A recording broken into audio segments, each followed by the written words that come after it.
राजस्थान की राजनीति में एक बार फिर से चुनावी घमासान छिड़ने वाला है। प्रदेश की 6 विधानसभा सीटों पर होने वाले उपचुनाव का बिगुल बज चुका है और इन चुनावों को लेकर राजनीतिक दलों में सरगर्मियां बढ़ती जा रही है। बीजेपी और कांग्रेस दोनों ही दलों में इन दिनों जीत को दर्ज करने के लिए अपनी पूरी ताकत झोंकती हुई नजर आ रही है और बीजेपी ने खींवसर, देवली, उनियारा के साथ साथ सलूंबर सीट को अपना विजय का केंद्र बना दिया है, जहां पार्टी के मुताबिक जातिगत समीकरण उनके पक्ष में माने जा रहे हैं। लेकिन इन सब के बीच कांग्रेस की ओर से एक पोस्ट जारी की जाती है, जहां इस पोस्ट से राजस्थान का सियासी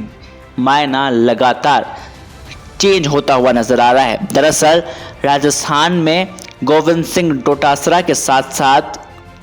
कोटा बूंदी लोकसभा सीट से कांग्रेस के प्रत्याशी रहे प्रहलाद गुंजल और प्रहलाद गुंजल के साथ साथ नरेश मीणा की ये फोटो है। इस फोटो में साफ तौर पर दिखाई दे रहा है कि किस तरह से गोविंद सिंह डोटासरा से वो चर्चा कर रहे हैं। बताया ये भी जा रहा है कि इस मीटिंग के अंदर गोविंद सिंह डोटासरा ने आने वाले उपचुनाव को लेकर भी बात की होगी और जिसके बाद से ये राजस्थान के राजनीति के विश्लेषकों का भी मानना है कि हो सकता है कि प्रहलाद गुंजल को देवली उनियारा विधानसभा सीट से चुनाव लड़वाया जा सके। वहीं अगर देवली उनियारा विधानसभा सीट के जातिगत समीकरण की बात की जाए तो देवली उनियारा विधानसभा सीट पर गुर्जर और मीणा समुदाय का दबदबा माना जाता है। यहां बीजेपी ने अपनी रणनीति तैयार तो कर ली है, लेकिन साल 2023 के चुनाव में पार्टी को यहां से 19,000 वोटों से हार का सामना करना पड़ा था। लेकिन इन सब के बीच भी गुर्जर चेहरे पर हो सकता है कि कांग्रेस पार्टी यहां से अपना दांव लगा पाए। वहीं दूसरी ओर बीजेपी को अभी तक इस सीट से कोई उम्मीदवार नहीं मिला है, लेकिन हो सकता है कि इस बार भी यहां से विजय बैसला को चुनावी रण में उतारा जाए और विजय बैसला के सामने बताया ये जा रहा है कि प्रहलाद गुंजल इस बार चुनावी रण में उतरकर प्रहलाद गुंजल विजय बैसला को शिकस्त दे सकते हैं। लेकिन इन सब के बीच में नरेश मीणा की भी बात की जाए तो नरेश मीणा ने भी साल 2024 के अंदर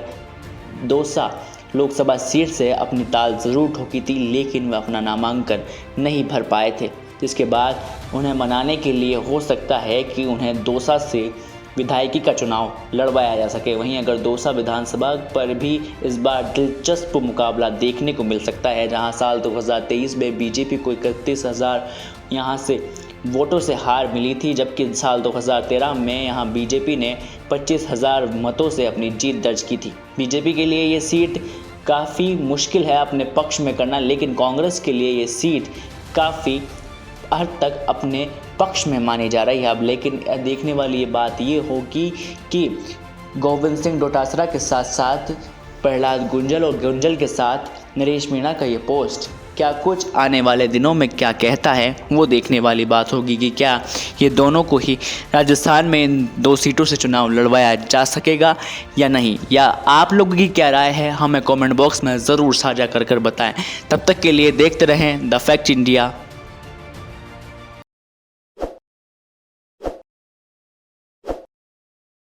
ताज़ा खबरों के लिए विजिट करें द फैक्ट इंडिया की वेबसाइट और डाउनलोड करें द फैक्ट इंडिया ऐप।